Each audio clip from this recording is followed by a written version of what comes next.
السلام عليكم ورحمه الله تعالى وبركاته. نتمنى تكونوا بخير وعلى خير. قبل ما غنبدا هذا الفيديو ديال اليوم اولا نهضروا على الموضوع ديال اليوم، تنشكركم جزيل الشكر على التفاعل ديالكم وعلى كذلك التعاليق الجميله جدا وعلى المشاركه. موضوع اليوم وهو موضوع نظام الحمايه بالمغرب والاستغلال الاستعماري. نعرفوا ان هذه الامبراطوريه المغربيه اللي عجزت قوى استعماريه عظمى عبر التاريخ انها تفرض الهيمنه والسيطره عليها، فلم تتمكن الحضارة الرومانية في أوج قوتها وسلطتها أنها تسيطر على سوى ثغور مثل مدينة طنجة، كما لم تتمكن الإمبراطورية العثمانية التي استولت على كل العالم الإسلامي أن تغزو المغرب الذي ظل أبيا على كل القوى الاستعمارية عبر التاريخ. ولكن مع أواخر القرن التاسع عشر ومطلع القرن العشرين تعرض المغرب لضغوط خارجية وأخرى داخلية دفعت به إلى التوقيع على عقد الحماية مع فرنسا وإسبانيا. بالنسبة للعوامل الخارجية فالمغرب في هذه الفترة كان ضعيف داخليا، وهي من العوامل الداخلية غادي نهضروا عليها من بعد، وهو اللي خلى الأطماع ديال الدول الإمبريالية الأجنبية تتجه إليه، وكان عليه واحد التنافس خصوصا ما بين فرنسا وإيطاليا وبريطانيا وإسبانيا. وباش ما يطولش هذا النزاع بين الأربع الدول غادي يعقدوا هذه الدول واحد مجموعة ديال الصفقات سرية.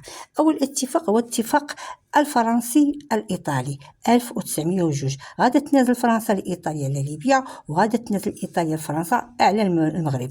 الاتفاق الثاني وهو الفرنسي البريطاني سنة 1904. فرنسا غادا تنازل لبريطانيا على مصر، وبريطانيا غادا تنازل لفرنسا على المغرب. الاتفاق الثالث 1904 هنا غادي تقسم فرنسا وإسبانيا المغرب. إسبانيا غادي تاخذ الجنوب وفرنسا غادي تاخذ الشمال، وغادي تبقى طنجة منطقة حرة. بالنسبة للأوضاع الداخلية ديال المغرب فكانت الحالة الاقتصادية كانت كارثية، وكانت خزينة الدولة فارغة تماما من السيولة، وهذا كان بسبب مجموعة ديال المشاكل اللي كانت في أواخر القرن ال19. واقترضت المملكة المغربية قروض باهظة وأموال كثيرة جدا خاصة من عند فرنسا وبريطانيا. ففي هذا الوقت كان مجموعه كذلك ديال العلماء وكان شي ناس ما تيدفعوش الضريبه للدوله، ولكن لما ولا هناك نقص في خزينه الدوله ناضت دارت واحد القضيه اللي سميتها الاصلاح الجبائي. وهي هذه السياسه للاسف ما غاديش تعمم، ولكن غادي يعارضها فئه كبيره من المجتمع المغربي، وهذا الشيء غادي يزيد من نقص المواد الغذائيه وافلاس الفلاحين وانتشار كوارث طبيعيه بحال الجفاف والاوبئه والامراض، وكذلك امتناع المحميين من دفع الضرائب. المحميين وهم ناس مغاربه ساكنين في المغرب تياخذوا الحمايه من بعض الدول، مثلا من بريطانيا او فرنسا او اسبانيا ولا ايطاليا، وهذيك الضرائب عوض اللي غيعطيوها للدوله المغربيه تعطيوها لهذيك الدول. هذا ذلك ساهم في نقص ميزانيه ديال الدوله. اضف الى التمردات اللي عرفتها الدوله في هذيك الوقت، وكان من بينها اكبر تمرد عرفته المملكه المغربيه بين 1902 و 1909 اللي المعروفه بثوره بوحماره اللي قادها الجلالي بن دريس الزروني، واللي قدر المخزن أنه يقضي عليها باتحاده وبمساعدة القبائل المجاورة. من بين المشاكل الداخلية وهو عزل مولاي عبد العزيز علي الحكم. باش نعرفوا نفهموا شنو هو، أن الأب ديالو السلطان المغربي الحسن الأول كان في رحلة مع الجيش وتوفى خلال هذه الرحله، والحاجب الملكي بوحمد سنه 1906 خبى الموت ديالو وتسنى حتى دخل وعين ابنه الاصغر مولاي عبد العزيز للحكم، اللي كان العمر ديالو في هذيك الوقت 14 سنه. ونقدروا نقولوا ان كان هذا بوحمد الحاجب هو الوصي على هذا الوريث ديال العرش، او نقدروا نقولوا كان هو الحاكم الفعلي ديال المغرب.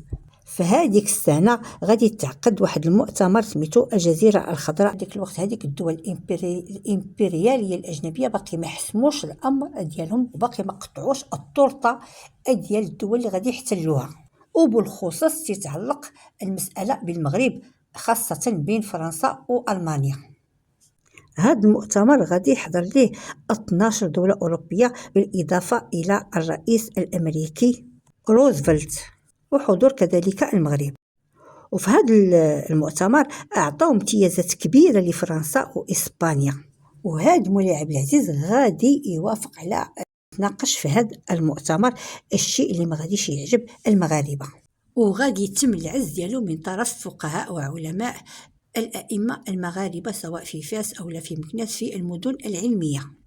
وغادي يتم المبايعه ديال الاخ ديالو مولاي عبد الحفيظ سنه 1908 اللي يبيعوا بمبايعه كامله وكسلطان للجهاد وللبلاد. فحاول انه يخرج المغرب من هذه الازمه، فللاسف ما قدرش يتصدى لهذه الضغوطات الاجنبيه ديال هذه الدول، خاصه ان كي قلنا كان عنده مشاكل داخليه كثيره جدا، وماما فرنسا ما غاداش تعترف به كسلطان للمغرب إلا ما اعترف كيف قلنا في الأول بالديون والقروض الخارجية اللي كانت تخدات في أواخر القرن 19 من فرنسا ومن بريطانيا. فالسلطان تحت هاد الضغوط غادي يعترف باللي قررت به فرنسا، ولكن المغاربه ما غاديش يعجبهم الحال وغادي يمشيو يطوقوا القصر ديالو. وهنا فين غادي يدخل الجيش الفرنسي بدعوى حمايه السلطان، وذلك كان في 30 مارس 1912، واللي غادي يفرضوا عليه انه يسني معاهده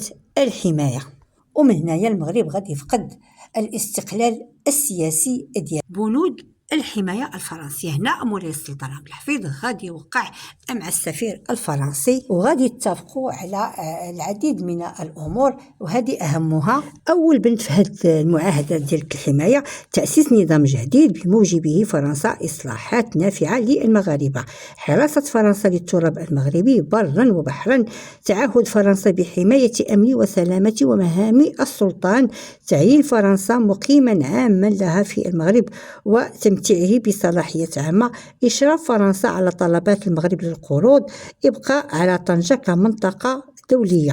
وأول ماريشال غادي تعينوا فرنسا على المغرب وهو الماريشال اليوطي. فبهذه البنود الموقعة أسفله المغرب غادي يفقد السيطرة السياسية والتجارية والاقتصادية واللي بغيتو على ترابه وعلى موارده.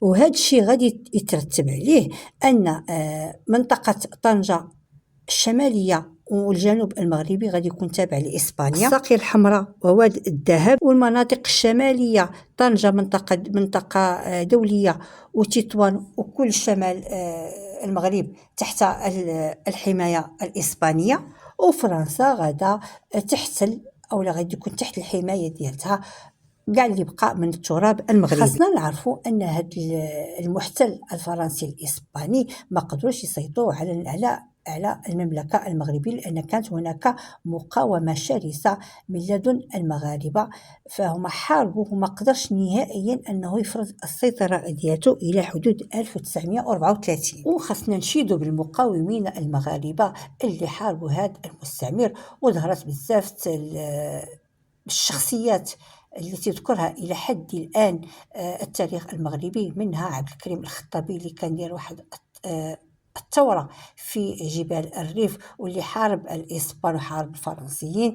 كذلك ما نسوش في جبال الأطلس حمو الزياني، وهناك العديد من الشخصيات الكبيرة التي حاربت هذا المستعمر الغاشم اللي جا باش يسرق خيرات وثروات المغرب. وكذلك الدول المجاورة، فرنسا وتونس كانوا مستعمرات فرنسية، ليبيا مستعمرة إيطالية، ومصر مستعمرة بريطانيا. فللاسف الظروف اللي كانت يعيش فيها المغرب هذيك الوقت، داك الفراغ السياسي والفكري الحقيقي، لان ضعف المخزن في هذيك الوقت واللجوء الى القروض الخارجيه والضغط اللوبيات الاقتصاديه الماليه التي يمكن اعتبارها مجرد دسائس سهله باش هو اللي يمكن دخول هذا المستعمر الى البلاد. فكيف قلنا داروا لي واحد الخطه محكمه، وللاسف حتى ان السلطان في هذيك الوقت كان سلطان ضعيف جدا وقبل بما جاء في وثيقه الحمايه، وللأسف ضيع المغرب وضيع المغاربة. ولكن الحمد لله كان هناك رجال أقوياء ومقاومين ومحاربين خلدوا وخلدوا